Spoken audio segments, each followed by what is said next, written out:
Talking, talking with famous people. Hi, I'm host Eric here with host Taylor, and we are here with other people in the room in attendance. I do not want to say all their names because I don't have that up because I've set up for this new recording methodology. Hopefully, it'll work.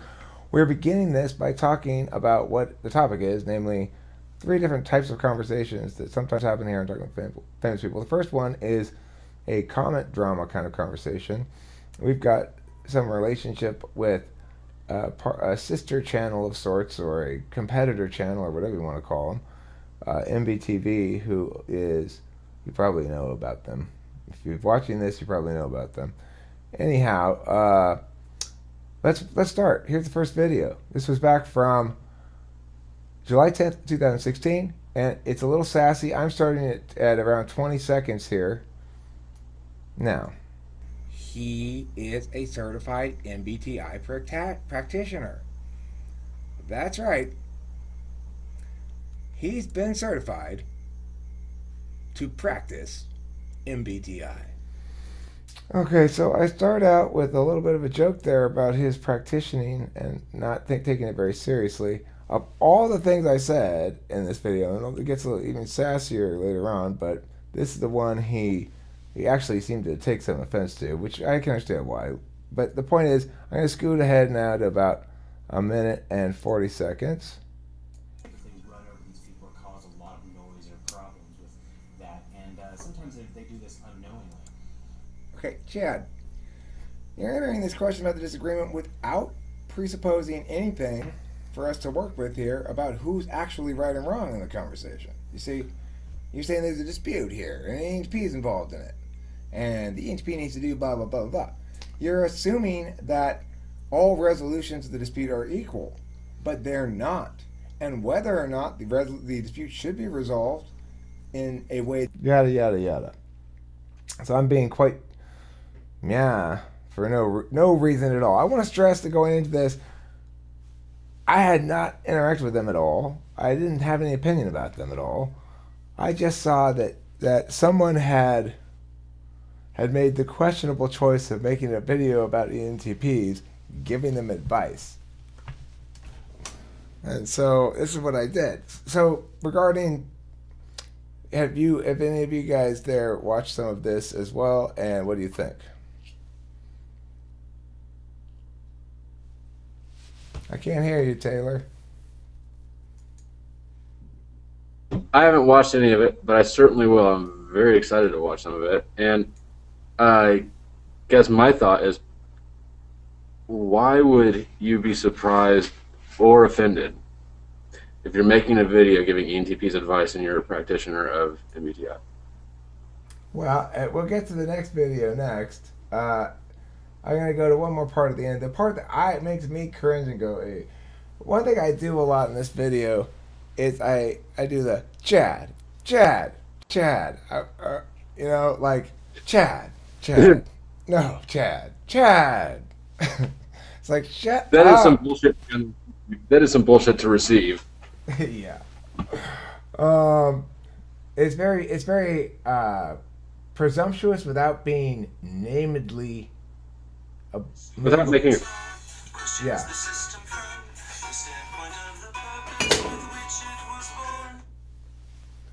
Okay, so this last part here is like 4 minutes. Collaborative effort amongst each other versus Collaboration means for you, huh?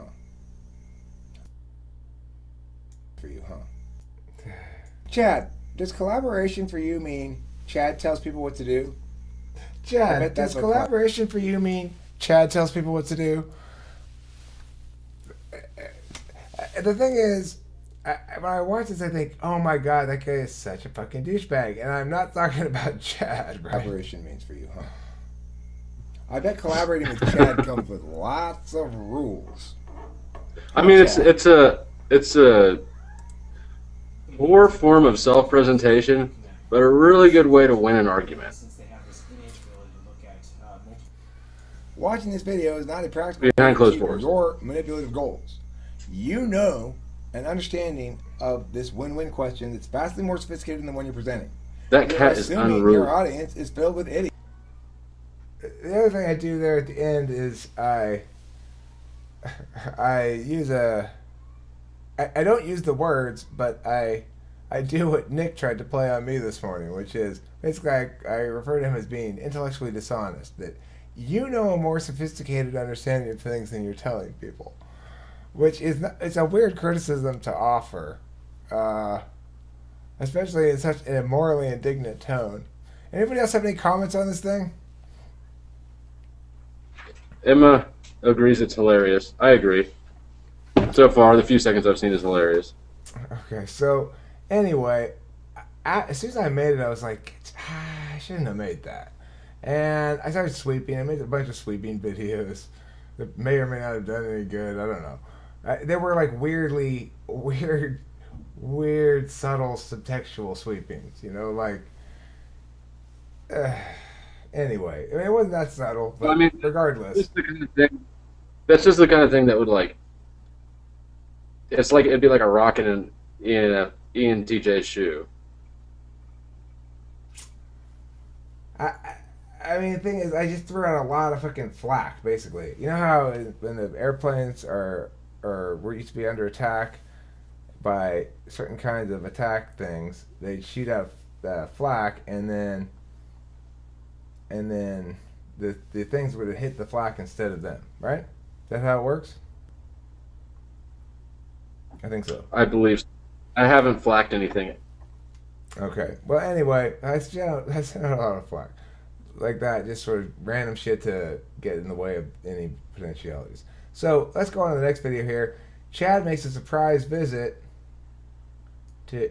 Interrupt. I actually was interested in the conversation, but I was asking you a few questions here on the side because education is a particular passionate topic of mine. So I was very interested in hearing your ideas on that from a. Okay, so Chad comes right in. After this is sometime after I made that video. I don't know, maybe a week or something. I was at the time I didn't have this always open room.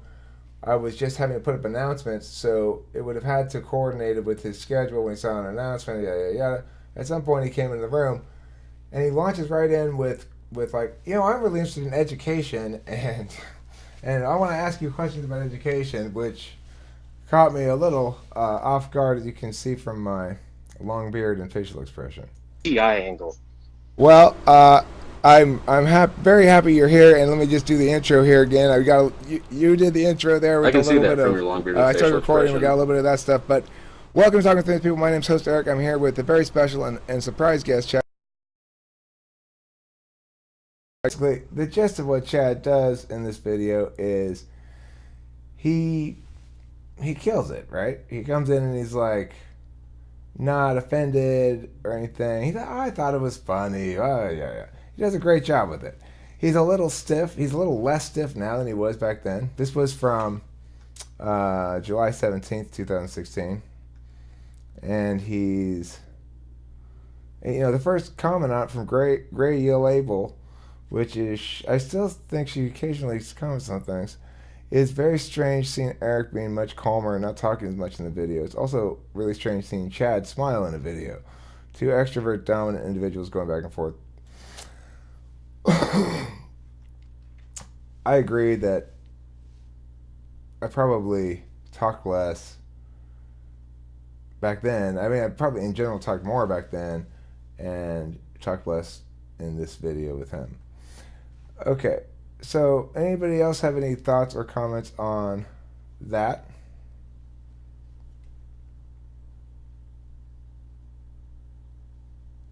He used one of the laws of power. Well, I interpreted what he did as making it win-win, and he subsumed. He attempted to subsume. He didn't subsume, though, in the long run.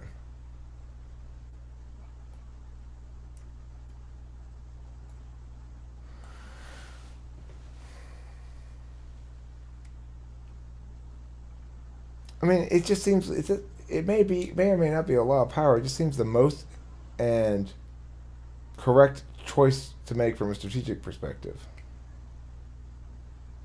Yeah, I mean it was great strategy.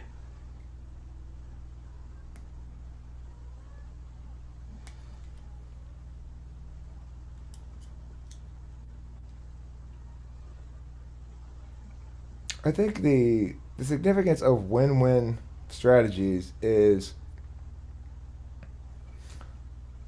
you go, well, you know, I think at the end of this video I say something like, or somewhere in this video I say, no, this is great. It gives you a chance to be beneficent and me a chance to be humble. you know, and that basically sums it up.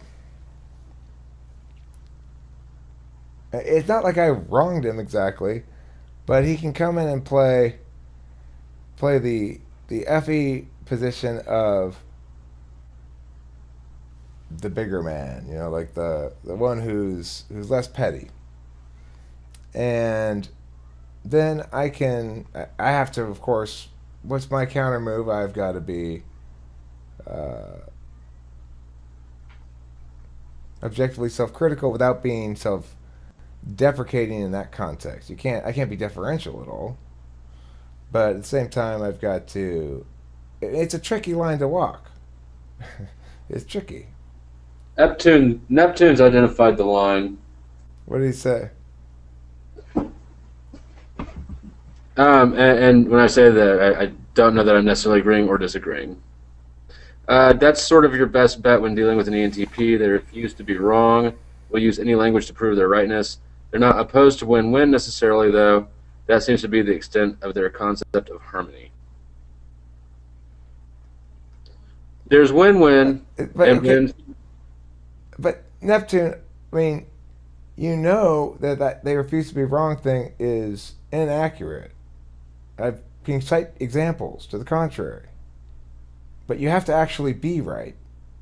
You can't expect an ENTP to give you the title of correct and I'm wrong for the sake of your feelings. It has to be because you're actually correct.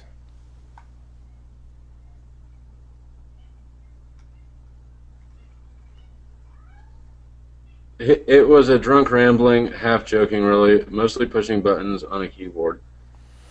Well, I think we retain all rightness in context. You're going to have to do... That cat, good God. Okay, let's go. Let's stop this video right here. This is like a good stopping spot.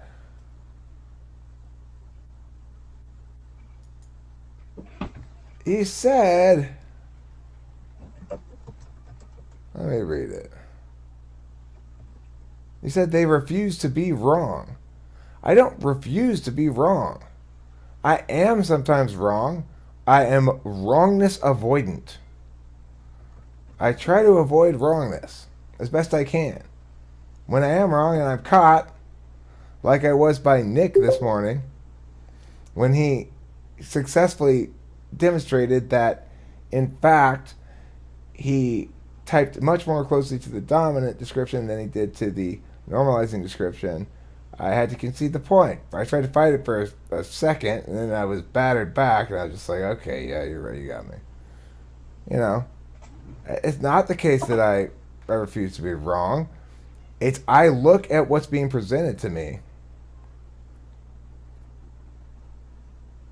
They are wrong in not giving up the rightness. Yeah, that's what...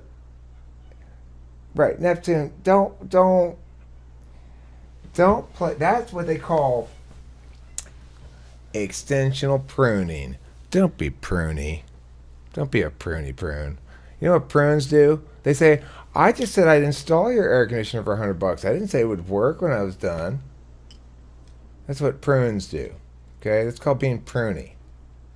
What you're doing is extensional pruning. It's a fallacy, and it means you're being pruny. And nobody likes a prune. Okay? They make you poop. Constipated people like prunes. Do you want to be liked only by constipated people? Do constipated people even like prunes? Well, have you tasted a prune? I don't even think constipated people like prune. Well, I hear if they're constipated for a really long time, they develop a taste for them. I mean, probably there's a certain amount of heroin that would make a prune tolerable. Neptune. You're gay?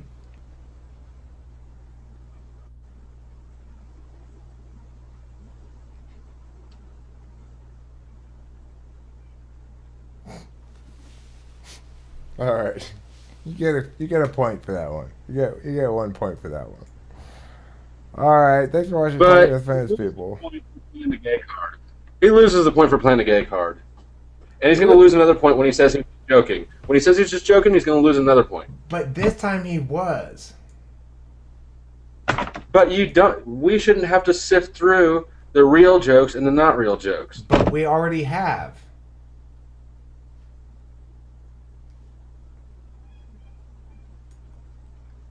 But he's still got plausible deniability. That's true. In the second case, it's true, though. He should deny it. In the first case, it's false. He shouldn't have denied it. And that's how I see it. It's not like it's plausibly one way or the other. It's one way or the other. Oh, I don't know either, Neptune. We're just talking semantics at this point because you're right. Intentionality probably doesn't work like that. Thanks for watching Talking with Famous People.